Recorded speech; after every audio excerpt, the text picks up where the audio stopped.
नमस्कार, स्वागत है आपका हमारे चैनल नेक्स्ट 9 स्पिरिचुअल में और मैं हूं आपके साथ श्रुति। और आज हम अपने इस रिपोर्ट में बात करने जा रहे हैं श्री कृष्ण लीला की। जैसा कि हमने पिछले वीडियो में कृष्ण लीला की कुछ बातें आपको बताई, वहीं आज हम अपने इस रिपोर्ट में इस लीला को आगे बढ़ाते हैं और बताते हैं कि श्री कृष्ण लीला में क्या हुआ। चलिए बताते हैं कृष्ण लीला की आगे की बातें। बता दें कि फिर सुदामा माखन का कटोरा श्री कृष्ण को पकड़ाकर कुटिया में 3 पत्तल लेने चला जाता है। अंदर वह 3 पत्तल निकाल कर धोता है तो रोने लगता है। फिर वह बाहर आकर श्री कृष्ण जी को पत्तल देता है तो श्री कृष्ण उसकी आंखों में आंसू देखकर पूछते हैं, तुम रो क्यों रहे हो? तब सुदामा कहता है, मैं सोचता हूँ कि मुझे तुम जैसा मित्र कहाँ मिलेगा। यह सुनकर कृष्ण कहते हैं, अरे जब तक मैं हूँ तब तक किसी और मित्र की क्या आवश्यकता है? तब सुदामा कहता है, तुम्हारी शिक्षा समाप्त हो गई है, तुम चले जाओगे तो फिर मैं अकेला रह जाऊंगा। यह सुनकर कृष्ण कहते हैं, देख तुम्हें जब भी आवश्यकता होगी ना, मैं उसी समय दौड़ा चलाऊंगा। कभी आवश्यकता होने पर झिझकना नहीं, मेरे पास आ जाना या मुझे अपने पास बुला लेना। वचन दे, ऐसा करेगा ना?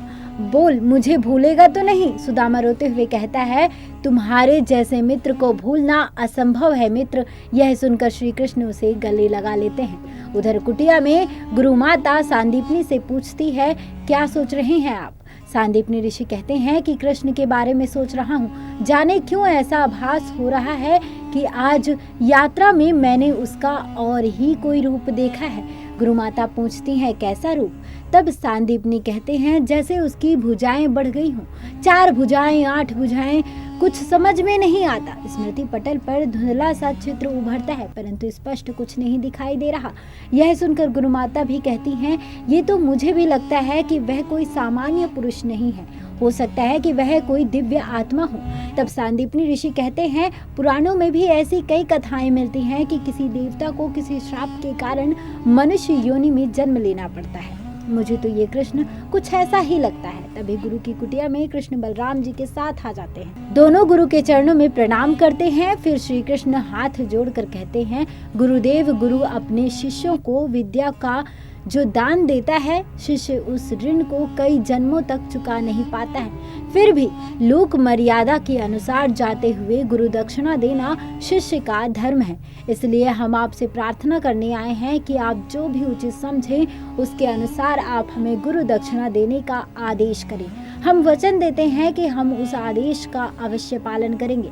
यह सुनकर सांदीपनी ऋषि कहते हैं कि जो गुरु किसी दक्षिणा के लालच में विद्या प्रदान करता है, वास्तव में वह गुरु कहलाने का अधिकारी नहीं, वह तो एक निम्न कोटि का व्यापारी है। ऐसे गुरु की शिक्षा में ब्रह्म ज्ञान का तेज कैसे हो सकता है? फिर भी मैं तुम्हें आचार्य ऋण के भार से मुक्त करने के लिए मैं तुमसे गुरु दक्षिणा के रूप में एक वचन मांगता हूँ कि जो विद्या मैंने तुम्हें सिखाई है उसका जन कल्याण के लिए सदुपयोग करोगे। फिर कृष्ण गुरु माता से कहते हैं, आपने हमें जो प्यार दिया उस उपकार को उतारा नहीं जा सकता, लेकिन फिर भी यदि आपके मन में कोई इच्छा हो जिसे हम पूरा कर सकें तो हम इसे अपना अहोभाग्य समझेंगे। यह सुनकर गुरु माता आंखों में आंसू भरकर बोलती हैं, मेरी इच्छा तुम पूरी नहीं कर सकोगी, इसलिए मत पूछो मुझसे। यह सुनकर श्री कृष्ण कहते हैं, नहीं माता, ऐसी कोई इच्छा नहीं जिसे हम पूरा नहीं कर सकें। हम वचन देते हैं कि यदि हमें अपने प्राण भी देने पड़ जाएं तो भी हम आपकी इच्छा अवश्य पूरी करेंगे। इसलिए कहिए, क्या इच्छा है आपकी?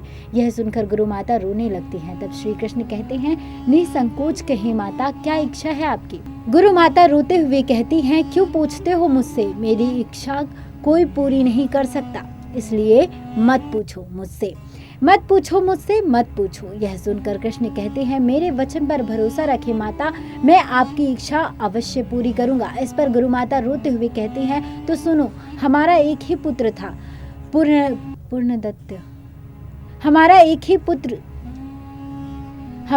ही पुत्र था पूर्णदत्त, जो जवानी में मर गया। तुम मेरे पुत्र को वापस लाकर दे सकते हो? यह सुनकर श्री कृष्ण गुरु माता की ओर गौर से देखने लगते हैं। माता रोते हुए कहती है, बोलो। श्री कृष्ण चुप रह जाते हैं। तब गुरु माता कहती हैं, मैं जानती थी कि तुम मेरी इच्छा पूरी नहीं कर सकोगे, इसलिए झूठा वचन क्यों देते हो? जाओ जाओ, मैं तुम्हें वचन से मुक्त करती हूँ। यह सुनकर श्री कृष्ण पूछते हैं, उसकी मृत्यु कैसे हुई थी? तब गुरु माता कहती हैं, उसे समुद्र खा गया। कृष्ण कहते हैं, समुद्र? तब सांदीपनी ऋषि कहते हैं, हाँ, हम प्रभास क्षेत्र में पर्व स्नान के लिए गए थे। अचानक समुद्र की एक लहर उसे खींचकर अंदर ले गई, फिर वह वापस नहीं लौटा। बस तभी से हम दोनों पुत्र दुख की ज्वाला में चुपचाप यूं ही जल रहे हैं। मेरा तो कुल ही नष्ट हो गया है। गुरु माता रोती रहती हैं। यह सुनकर श्री कृष्ण कहते हैं, परंतु इसका आपने निश्चय कैसे कर लिया कि पूर्णदत्त की मृत्यु हो गई है? तब गुरु माता कहती हैं, जिसे समुद्र खाएगा फिर क्या वह जीवित रहेगा? तब श्री कृष्ण कहते हैं, हो सकता है कभी कभी ऐसा होता है कि समुद्र में डूबकर भी प्राणी मरता नहीं है। बेहोशी की अवस्था में लहरों में बहता हुआ वह किसी दूसरे किनारे पर पहुंच जाता है। यह सुनकर सांदीपनी ऋषि के चेहरे पर आशा की किरण जाग जाती है। फिर कृष्ण कहते हैं, हो सकता है कि इसी प्रकार आपका पुत्र भी किसी दूसरे देश में पहुंच गया हो। आप अभी निराश ना हो माता, मुझे विश्वास है कि आपका पुत्र मिल जाएगा। तब गुरु माता कहती हैं कि इस प्रकार सांत्वना देने वाले बहुत मिले, परंतु अभी तक ऐसा कोई नहीं मिला जो मेरे पुत्र को वापस ला सके। तब सांदीपनी ऋषि गुरु माता से कहते हैं, अपने दुख का बोझ इन बालकों पर क्यों डाल रही हो? अच्छा किया जो आपने इन्हें वचन से मुक्त कर दिया। यह सुनकर श्री कृष्ण कहते हैं, नहीं गुरुदेव, मेरा वचन कभी झूठा नहीं होता। मैंने वचन दिया है कि प्राण देकर भी मैं अपना वचन पूरा करूंगा।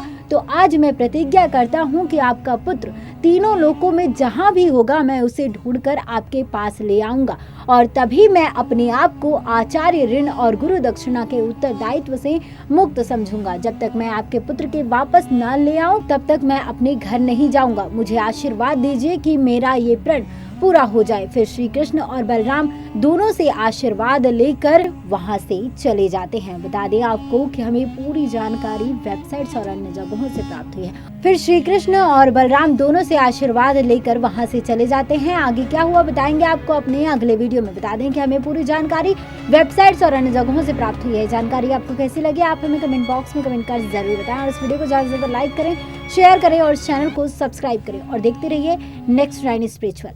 जय श्री कृष्ण।